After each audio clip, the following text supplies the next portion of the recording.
আসসালামু আলাইকুম, আমি সাইদ আফ্রিদি আছি আপনাদের সাথে। আমি আজকে আপনাদেরকে দেখাবো গিটহাব থেকে আমরা কিভাবে কোনো কোড ডাউনলোড করতে পারি অথবা ক্লোন করতে পারি।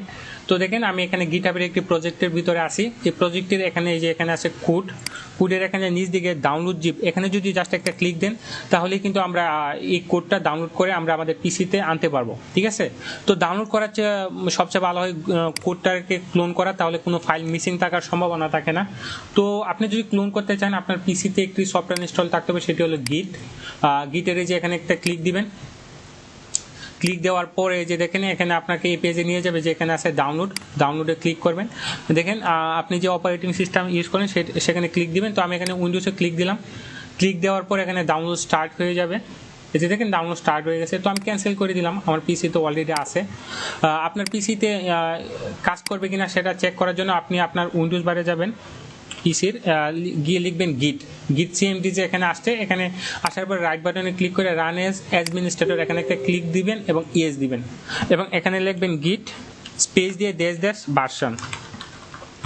যদি আপনার ভার্সনটা শো করে তাহলে বুঝবেন যে আপনার গিট সফটওয়্যারটি কাজ করবে এবং গিটহাব থেকে কোনো কোড ক্লোন করলে কাজ করবে। ঠিক আছে, তো দেখেন এখানে সি ড্রাইভ আছে, সি ড্রাইভের ভিতরে আছে ইউজার্সের ভিতরে আছে ইউজার, এবং ইউজারের ভিতরে কি আছে সেটা যদি আমরা দেখতে চাই শুধু লিখবো DIR অর্থাৎ ডাইরেকশন। দেখেন ইউজারের ভিতরে আছে যে এই ফাইলগুলো এবং ফোল্ডারগুলো। দেখেন এখানে ডেস্কটপ আছে, তো আমি যদি ডেস্কটপে যেতে চাই লিখবো CD ডেস্কটপ, বানান মিসিং করা যাবে না। দেখেন এই যে ডেস্কটপ, এই যে CD ডেস্কটপ, এই যে দেখেন আমাকে কিন্তু এখন ইউজারের পরে ডেস্কটপে নিয়ে গেছে। এখানে জাস্ট ছিল শুধু ইউজার, এবং ডেস্কটপের মধ্যে কি কি আছে, এই যে দেখেন ডেস্কটপের মধ্যে এই যে এই ফাইল ফোল্ডারগুলো আছে। এখানে যদি আমি এইভাবে দেখতে চাই জাস্ট লিখবো DIR। দেখেন এই যে font_awesome.wmb, এই যে font_awesome.wmb। ঠিক আছে, এখানে যে ডেস্কটপে কি কি আছে সেটাই দেখাচ্ছে। এখন যদি আমি আবার ডেস্কটপ থেকে বের হয়ে যেতে চাই এখানে জাস্ট লিখবো CD এন্টার। ঠিক আছে, দেখেন আমাকে কিন্তু এখন ডেস্কটপ থেকে বের করে দিছে। আমি যদি আবার ডেস্কটপে যেতে চাই লিখবো CD স্পেস দিয়ে DESKTOP, বানান মিসিং করা যাবে না। এই যে দেখেন আমাকে ডেস্কটপে নিয়ে গেছে।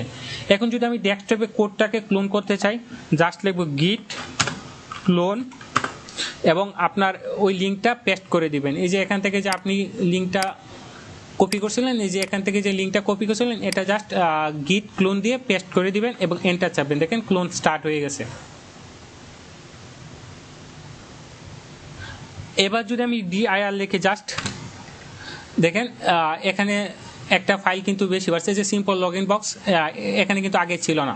অর্থাৎ আমরা আমাদের ডেস্কটপে কি লগ ইন বক্সটাকে ক্লোন করে ফেলতে পারছি। এই যে সিম্পল লগ ইন বক্স, এই যে সিম্পল লগ ইন বক্সটা কি ক্লোন করে ফেলতে পারছি। এখন যদি আমি সি ড্রাইভে যাওয়ার পরে একটা ফাইল ক্রিয়েট করি বা ফোল্ডার, এই যেখানে ক্লিক করে ফোল্ডার, এখানে দিলাম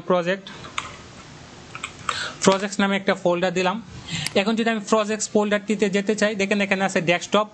ঠিক আছে, তো আমার ডেস্কটপ থেকে বের হয়ে যেতে হবে CD এন্টার, এবং এটা দেখেন ইউজার্সেরও বাহিরে। ঠিক আছে, তাহলে আমাকে ইউজার্সেরও বাহিরে যেতে হবে। তাহলে এখানে ইউজার থেকে আমরা ফার্স্টে বের হই ইউজার এন্টার, এবং ইউজার্স থেকে বের হতে চাইলে আবার CD এন্টার। ঠিক আছে, এখন যদি আমি প্রজেক্টস ফোল্ডারটির ভিতরে আমার ওই কোডটাকে ক্লোন করতে চাই এখানে জাস্ট লিখবো CD প্রজেক্টস, বানান মিসিং করা যাবে না, এন্টার। দেখেন আমাকে কিন্তু এখন প্রজেক্টস ফোল্ডারটির ভিতরে নিয়ে গেছে। এরপর জাস্ট লিখবো গিট ক্লোন এবং লিঙ্কটা পেস্ট করে দেবো, এন্টার। দেখেন স্টার্ট হয়ে গেছে, এই যে 100% কমপ্লিট। এবার যদি আমি প্রজেক্টস ফোল্ডারটির ভিতরে যাই এতে দেখেন আমার সিম্পল লগ ইন বক্সটা কোডটা কি ক্লোন হয়ে গেছে। তো আমরা ডাউনলোড করেও করতে পারি, ক্লোন করেও করতে পারি। তো আশা করি বুঝতে পারছেন। অসংখ্য ধন্যবাদ যারা ভিডিওটা দেখছেন।